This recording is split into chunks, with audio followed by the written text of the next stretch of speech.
Hello, good morning students. Today we will start with the third chapter, that is ionic equilibrium. See here, as the name suggests, ionic equilibrium, it is a combination of two words, ions and equilibrium. So first of all, we will revise what do you mean by ions. In in previous classes we have already discussed about cations and anions. What do you mean by cations and anions? We will see first. Cations and anions are the two ions having opposite charges. The one cation bears positive charge and anion bears negative charge. Okay? These consist of ions. These ions, how they are prepared, we have to see. Then we will discuss about what do you mean by equilibrium. What do you mean by equilibrium? See here, when we write the chemical reaction, we always write it as A.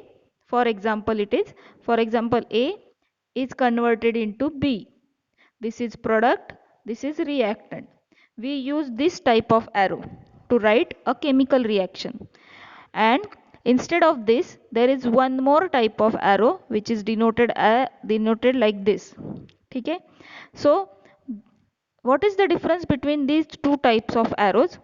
One is irreversible arrow. The first one is known as irreversible arrow and the second one is known as reversible arrow. Then what is the difference between the two? See here, in the first case, A is converted to B. It is a irreversible reaction. Why it is irreversible reaction? Because it is represented by a arrow which is going to only forward in a forward direction. Okay? Therefore, that means this reaction is taking place only in one direction. A is converted into B. Reactant is converted totally into reactant. Okay? This reaction, then the reaction stops here. This is irreversible reaction. Irreversible. Then the second type, this is the second type.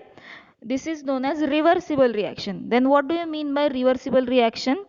Here, product is converted into reactant. In the first case, this first arrow, first half arrow represents that product is converted into reactant, and at some times, at equilibrium, what will happen? This reactant is again converted into product. That means reaction is taking place into forward direction also, and the reaction is taking place into the backward direction also. This reactant into product. Sorry. तो ये जो है यहाँ पे देखो, पहले reactant product में convert होगा and after some time the product is again converted into reactant, and at equilibrium, at the a stage at which the amount of product and reactant becomes constant, वो change नहीं होता, वो क्या होता है, जैसे जितना फॉर्म हुआ है उतना ही रहेगा, तो उसे हम क्या कहते हैं, इस स्टेज को, this type of arrow is known as equilibrium arrow. इसे हम ऐसे टाइप के रिएक्शन को हम रिवर्सिबल रिएक्शन कहते हैं. And the stage eight which the measurable properties, अपनी जो रिएक्शन करते वक्त जो मेजरेबल प्रॉपर्टीज होती है, such as pressure, density, colour and concentration, ठीक है, and amount of the product and reactant, those remain constant with, एंड हमें टेम्परेचर भी कांस्टेंट रखना है. वाई ये सब हमें कांस्टेंट रखना है? क्योंकि अगर देखो, मैंने अगर सॉल्यूशन का टेम्परेचर चेंज करवा दिया, मैंने अगर सॉल्यूशन का प्रेशर, डेंसिटी चेंज करवा दिया, what will happen? It will affect the concentration of solution. हमें पता है, अगर हम सॉल्यूशन को बॉईल करते हैं, पानी में बॉईल करते हैं, तो उसमें जो सॉल्ट डाला है उसका डिसोल्यूशन ज़्यादा होने वाला है. दे अफेक्ट द डिसोसिएशन, अपने आयंस ज़्यादा आयंस तैयार होने वाले हैं. ठीक है. Then for example, how the ions are formed. Ions कैसे फॉर्म होते हैं? ओके, ये हमें सबको पता है. This we have already discussed. When we have to take some compound. मैंने कुछ कंपाउंड लिया है, and add it into water. ठीक है, I have taken a beaker, uh, some water in taken some water into it, then added some amount of xyz compound into it. What will happen? Did this compound get dissociate to give you ions, positive and negative ions, x plus and y minus. ये x plus and y minus जो है वो उस compound में से prepare होने वाले, ready होने, सॉरी, उस कंपाउंड में से तैयार होने वाले पॉजिटिव एंड नेगेटिव आयंस होंगे. Is it clear? Then see the first हमने देखा what is the meaning of the word ionic. There are two types of ions, cations and anions, which are prepared by the dissociation of any of the salt or any of the compound when we dissolve it into water. ठीक है. Then what do you mean by equilibrium? Equilibrium क्या होता है? Equilibrium कोई भी chemical reaction की एक stage होती है जहाँ पे rate of forward reaction, किस rate से, कितने स्पीड से फॉरवर्ड रिएक्शन होता है, at the same time the speed of backward reaction are equal. दोनों के स्पीड, दोनों के रेट सेम होते हैं. तो लेकिन ऐसे कब होगा? For such type of reaction, those reaction has to be taken part into the closed container. ऐसे रिएक्शन हमें एक क्लोज कंटेनर में करवाने चाहिए. ठीक है. तो ऐसे रिएक्शन करते वक्त हमें क्या प्रिकॉशंस लेने चाहिए? Pressure, density, colour, concentration and temperature, ऐसे जो प्रॉपर्टीज है वो हमें कांस्टेंट रखने चाहिए. ठीक है. तो फॉर एग्जांपल मैंने यहाँ पे देखा है, तो ऐसे इक्विलिब्रियम, ऐसे रिएक्शंस का एग्जांपल मैंने दिया है आपको. Equilibrium established between undissociated molecule and it's constituent ion. What do you mean bye undissociated molecule? Means जिसका डिसोसिएशन हुआ नहीं है, जिससे कैटायन एंड एनायन सेपरेट नहीं हुए हैं, उसको अनडिसोसिएटेड मॉलिक्यूल कहते हैं. See here this CH3COOH, the name of this compound is acetic acid, common name. Then this acetic acid, when we added in water, see here I have written here aqueous as a at the bottom. Therefore that means I have to add this CH3COOH, acetic acid, into aqueous medium or in water. Then what will happen? It will give you acetate ion CH3COO minus plus H plus ions. ठीक है. ये क्या करेगा? हमें एक cation देगा, हमें एक कैटायन देगा और हमें एक एनायन भी देगा. ठीक है. Therefore this acetate ion gives rise to H plus ion and acetate ion, that means one cation and one anion. दो टाइप के आयंस हमें मिल गए. लेकिन after some time what will happen? जैसे जैसे रिएक्शन होगा, after some time the amount of this undissociated molecule and the amount of these two remains constant. That means ये रिएक्शन भी हो रहा है, ये रिएक्शन भी हो रहा है, लेकिन इसके अमाउंट पे फर्क नहीं पड़ेगा. The amount remains the same. दोनों का अमाउंट क्या होने वाला है? सेम रहने वाला है. तो ऐसे स्टेज को हम क्या कहते हैं? इक्विलिब्रियम स्टेज कहते हैं. क्या कहते हैं? ऐसे स्टेज को हम इक्विलिब्रियम कहते हैं. तो ये हो गया इस चैप्टर के नाम का मीनिंग हमने देख लिया. ठीक है. Let we see further what is the definition, ideal definition of this, the word ionic equilibrium. See here, it is the equilibrium which is established between the unionized molecule and the ions in the solution. हमने क्या किया है? Dissociate करने के लिए हमने उस compound का, उस सॉल्ट का सॉल्यूशन बनाया है, क्योंकि हमें पता है सॉलिड फॉर्म में कोई डिसोसिएट नहीं हो सकता. They either dissociate into their solution form और इन द मोल्टन स्टेट. ठीक है. तो हमें क्या करना है? जो कंपाउंड हमें दिया है हमको उसका सॉल्यूशन फॉर्म करना है आइदर, और उसे मेल्ट करना है. तो it will give rise two is corresponding ions, that is cations and anions. And after some time a stage is attained. At that stage the amount of unionized molecules and the ions form remains equal at the constant condition. Temperature, pressure conditions हमें constant रखनी है. तो ऐसे condition constant रखने के बाद अगर आप देखोगे तो रिएक्शन शुरू होने के बाद थोड़ी देर के बाद अगर आपने अब अगर आपने देखा तो इसका अमाउंट, इन दोनों तीनों का अमाउंट जो है इट गेट्स अनअफेक्टेड, वो चेंज नहीं होने वाला, वो जैसे जितना फॉर्म हुआ है उतना ही रहेगा, वो बढ़ेगा भी नहीं कम भी नहीं होगा। दैट मीन्स फॉरवर्ड रिएक्शन हो रहा है तो बैकवर्ड रिएक्शन भी सेम रेट से हो रहा है। ठीक है, the rate of forward reaction and rate of backward reaction remains the same. ठीक है, this is the definition of ionic equilibrium. Here is the new word weak electrolyte. ठीक है, here is the new word weak electrolyte. What do you mean by this word? First of all we will learn about what do you mean by electrolyte, और उसके बाद हम देखेंगे कि weak electrolyte क्या होता है फिर। ठीक है, चलो we will move on. See here, what do you mean by first electrolyte? Electrolyte किसे कहते हैं हम? So electrolyte क्या होता है? इलेक्ट्रोलाइट, अगर कोई भी हमने इलेक्ट्रोलाइट लिया है, अगर उसका हमने सोल्यूशन बनाया, ठीक है, उसका हमने सोल्यूशन बनाया है, तो that solution should conduct electricity, वो सोल्यूशन जो है उसने इलेक्ट्रिसिटी कंडक्ट करनी चाहिए, तो ही हम उसको क्या कह सकते हैं? इलेक्ट्रोलाइट कह सकते हैं। और अगर मैंने इलेक्ट्रोलाइट लिया है, उसको मेल्ट किया है और उसमें से करंट पास किया है, तो उससे क्या होना चाहिए? उसमें से इलेक्ट्रिसिटी पास होनी चाहिए। Why such electrolytes conduct electricity in the solution form and molten form? Because suppose मैंने ये NaCl क्या किया है? मेल्ट किया है, उसका ये सोल्यूशन हो गया, और मैंने एक्वेस मीन्स NaCl सॉल्ट लिया एंड पानी में डाल दिया। ठीक है, ये उसका सोल्यूशन फॉर्म हो गया। In both the solution what will happen? Why they conduct electricity? अगर आप NaCl सॉलिड लोगे, उसमें से करंट पास करने की कोशिश करोगे, नहीं होगा।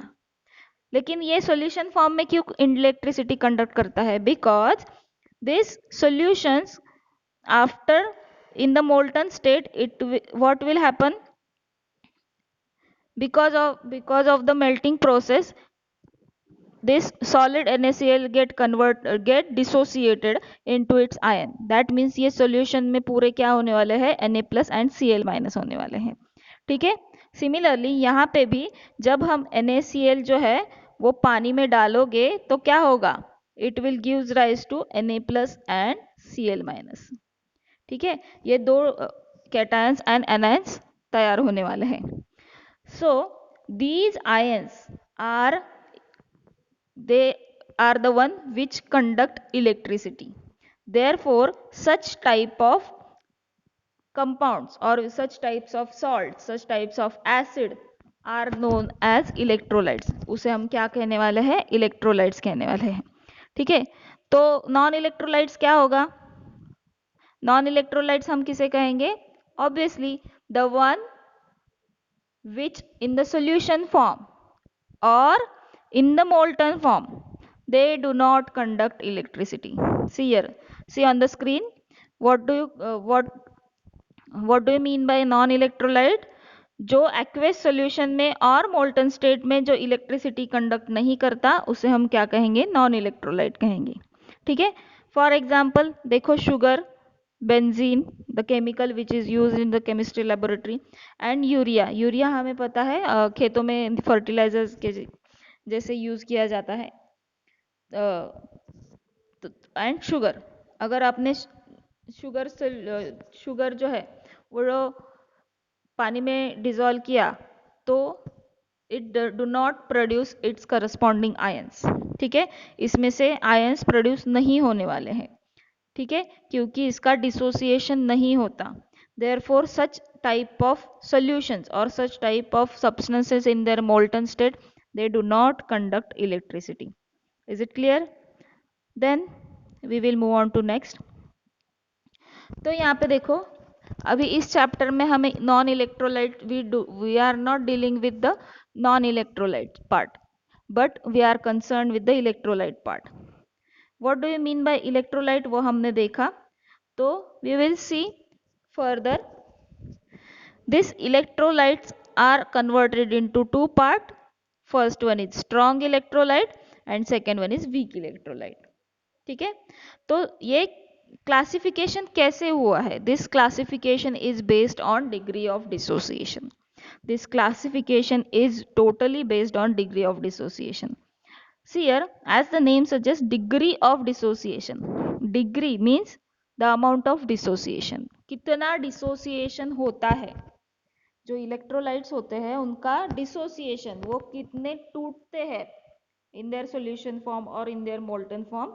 Depending on that, we classify the electrolytes as strong electrolytes and as weak electrolytes.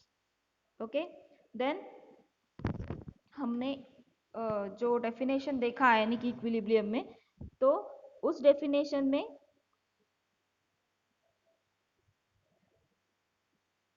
Definition में ये वर्ड आया था, weak electrolyte. So we are concern about this weak electrolyte, but we have to discuss first what do you mean by strong electrolyte and what do you mean by weak electrolyte.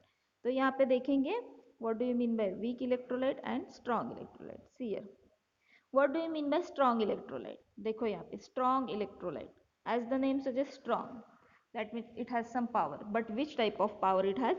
The electrolytes which ionizes completely or very nearly completely are referred to as strong electrolyte.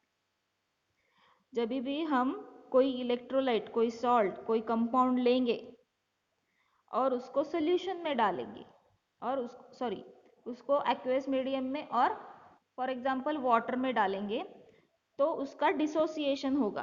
क्या होगा? उसका dissociation होगा. और I can say in a simple language, if I take HCl and added into some water, then it will give you H plus and Cl minus ions. ठीक है, this is an example of strong acid.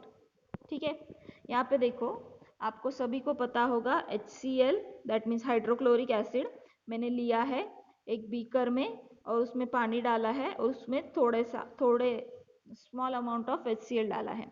It will gives rise to H plus and Cl minus ions. ठीक है, that means a cation and anion.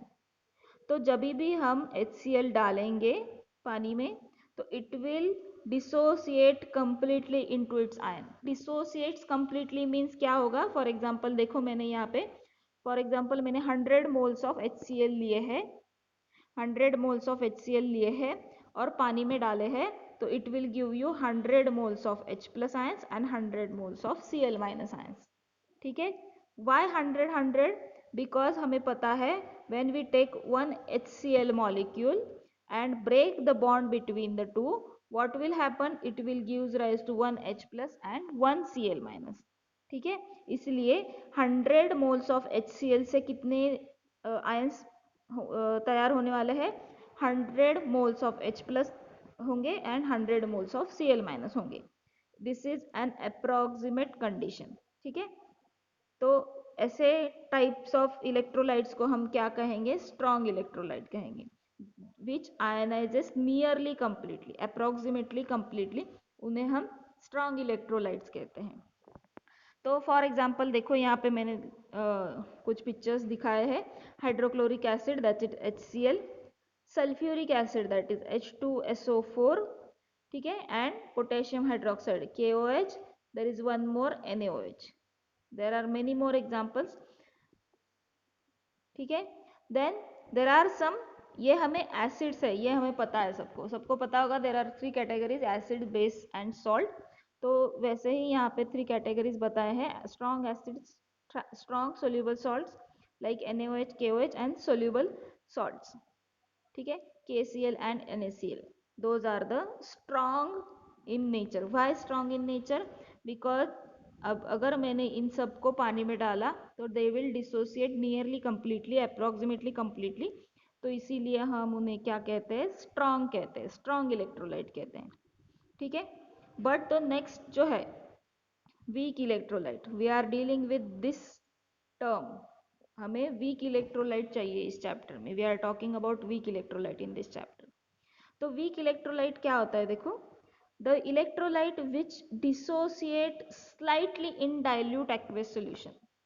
अगर मैंने कोई weak electrolyte है, जैसे मैंने एग्जांपल दिया था एसिटिक एसिड, ठीक है, अगर मैंने वो पानी में डाला तो क्या होगा? मैंने 100 मोल्स डाले हैं, तो क्या होगा? वो 100 पूरे के पूरे डिसोसिएट नहीं होंगे. हमें एक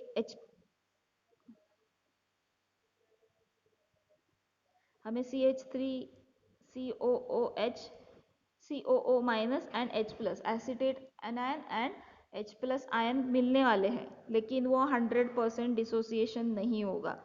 only slight, only few ions, only less than 1% ही डिसोसिएशन होने वाला है. तो ऐसे जो इलेक्ट्रोलाइट्स है तो उसे हम क्या कहते हैं, वीक इलेक्ट्रोलाइट्स हैं. ठीक है. Dilute solution means you have to add water, aqueous solution. ठीक है. जैसे इलेक्ट्रोलाइट का हम सोल्यूशन बनाएंगे तो वो पूरे डिसोसिएट नहीं होंगे, only small quantity of this get dissociated. तो उसे हम क्या कहते हैं, weak electrolyte. For example acetic acid, formic acid and the one like for example a base, weak base क्या है तो ammonium hydroxide. These are the examples of weak electrolytes. ये क्या है, examples of weak electrolyte. In this chapter we are dealing with weak electrolytes, क्योंकि इस chapter में जो भी हमें आगे पढ़ना है वो टर्म्स, वो कंडीशंस ओनली वीक इलेक्ट्रोलाइट्स को ही अप्लाई होते हैं. स्ट्रॉन्ग इलेक्ट्रोलाइट्स को अप्लाई नहीं होते because they undergo 100% dissociation reaction. उनकी जो रिएक्शन है उसमें इक्विलिब्रियम अटेंड नहीं होता. उनका डिसोसिएशन, फॉर एग्जांपल मैंने लिखा I have use this arrow not this arrow, क्योंकि बैकवर्ड रिएक्शन होता ही नहीं है इनमें. ठीक है. इसीलिए वहां पे इक्विलिब्रियम अटेंड नहीं होता. That's why we are dealing with weak electrolytes. For example देखो यहाँ पे मैंने दिखाया है वीक इलेक्ट्रोलाइट कैसे काम करता है, वीक इलेक्ट्रोलाइट कैसे डिसोसिएट होता है. For example I have taken 100 moles of CH3COOH, that is 100 moles of acetic acid. मैंने एक बीकर में, एक कंटेनर में पानी लिया है and I have added 100 moles of CH3COOH, that is acetic acid. Undissociated acetic acid मैंने वाटर में डाल दिया. पहले कितने थे, 100 मोल्स थे, यहाँ पे 0 था, ये नहीं थे मैंने जब एसिटिक एसिड डाला तब. But after some time what will happen, आप रुके हैं डिसोसिएशन होने के लिए. ठीक है. लेकिन थोड़ी देर के बाद आप देखोगे डिसोसिएशन शुरू होगा. एक मॉलिक्यूल टूटेगा, दूसरा टूटेगा, तीसरा टूटेगा. This is just an example. ठीक है. This is just an example. तो यहाँ पे देखो after some time it will attain equilibrium. After some time आपने क्या देखा, इक्विलिब्रियम अटेन होगा. What do you mean by this equilibrium attain हो गया है, आफ्टर सम टाइम ये जो नंबर्स है 100 में से ओनली 5 मॉलिक्यूल्स टूट गए, 5 मोल्स टूट गए, बाकी के 95 जैसे के जैसे ही है आपके सोल्यूशन में अनआयनाइज्ड रह गए, वो टूटे ही नहीं है.